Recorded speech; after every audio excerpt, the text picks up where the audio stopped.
Have you ever seen a person know exactly what they need to do, but their body seems to freeze in place?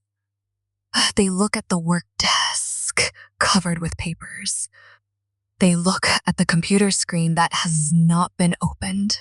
They look at the phone in their hand, even though continuing to scroll no longer feels enjoyable. They are not truly rest begin. And it is this stuck space that often makes many people blame themselves for being lazy.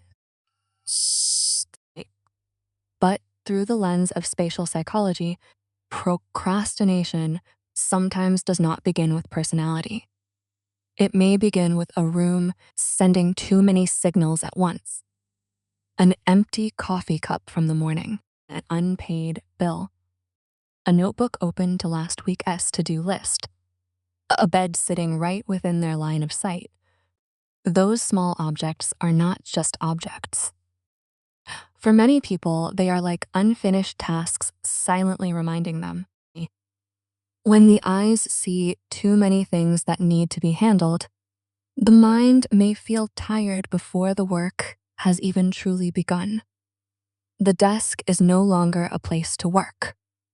It becomes a test. If they sit down, they have to face the delay, the imperfection, the unfinished tasks, and the fear that they will not do it well enough. So the brain often chooses the less painful path, returning to the phone, lying on the bed a little longer, or doing another small task to avoid the tension right in front of them. Procrastination also often appears in moments of transition, from a warm bed to a cold bathroom, from a soft sofa to a serious work desk, from the soft darkness of evening to the harsh light of a screen. These transitions can create a kind of invisible friction. The body is not resisting the work because it is bad. It simply feels that leaving the familiar zone is too heavy at that moment. So the solution is not necessarily to force oneself with iron discipline. Sometimes, what a person needs first is to make the space feel less threatening.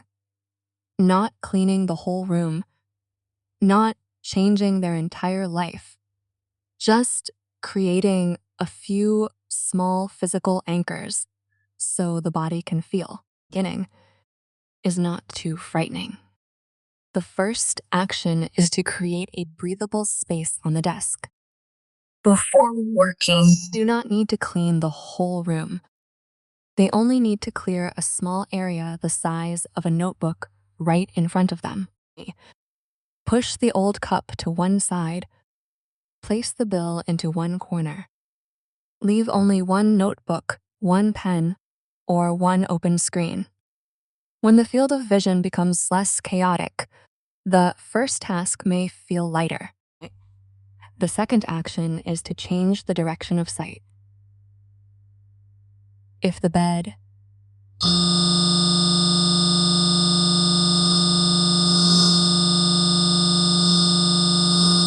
they can turn the chair or move the computer a little.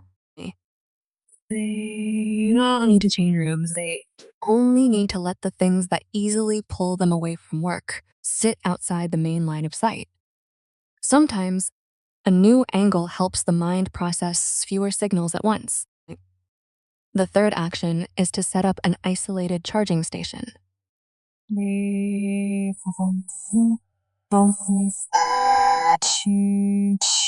away from the bed or work desk, with the screen facing down. This distance is not meant to punish oneself. It only creates a little physical friction between the hand and the unconscious scrolling habit. When they want to pick up the phone, the body has to stand up, and those few steps are sometimes enough for a person to notice. Do I truly need rest, or only avoiding an uncomfortable feeling? The fourth action is to create a rough start ritual. A person does not need to be perfectly ready before they can begin. They only need to turn on the desk lamp, sit down on the chair, open the computer, or hold a pen for 2 minutes. No need to write well. No need to work quickly. No need to prove their worth in the very first moment. They only need to let the body enter the space of action first, and then the mind may catch up afterward. A light scent can also become a transition signal. For example, a gentle citrus scent for the work desk, a light wood or lavender scent for the resting corner. When a scent is repeated in the same context, the body may gradually recognize this is the time to focus, and that is the time to relax. There is no need to turn the room into a perfect place. It only needs to help each corner have a clearer role. The important thing is not to turn arranging the space into a new pressure. An untidy room does not mean a person has failed. A desk with a few items still on it does not mean they lack discipline. For someone who is tired, too many demands to change at once may make them want to avoid even more. So begin with the smallest measurable part, an empty space the size of a notebook, a phone 2 meters away, a lamp turned on, and 2 minutes sitting down without forcing oneself to be perfect.